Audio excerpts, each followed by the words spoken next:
Welcome to Kenton's videos. Enjoy the video. You start by preparing your account and device so voice chat will work. Sign in and verify age 13 or older, then complete any identity verification Roblox asks for. This unlocks the feature.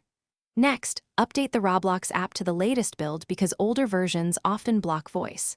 Finally, enable microphone permissions in your operating system and within the Roblox app. Without those permissions, the app cannot send audio. Once done, restart Roblox so changes take effect and move to voice settings. Now you'll adjust in-game controls so communication is reliable. Go to Settings, then Privacy and locate Voice Chat. Toggle it on so the system recognizes your permission and verification. After that, set the correct input and output devices, select your headset mic and speakers, then fine-tune the microphone volume so your voice isn't too quiet or clipping. Decide between push-to-talk for control or open mic for continuous audio, and use a private party or test server to confirm your voice is clear before joining. Finally, enter games or parties that support voice chat and keep privacy in mind.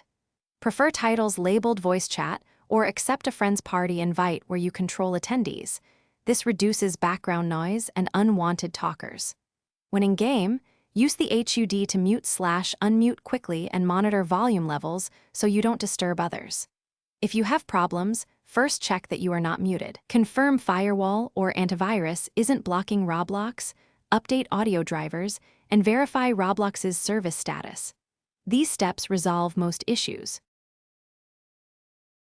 Thanks for watching. Consider subscribing if we helped you.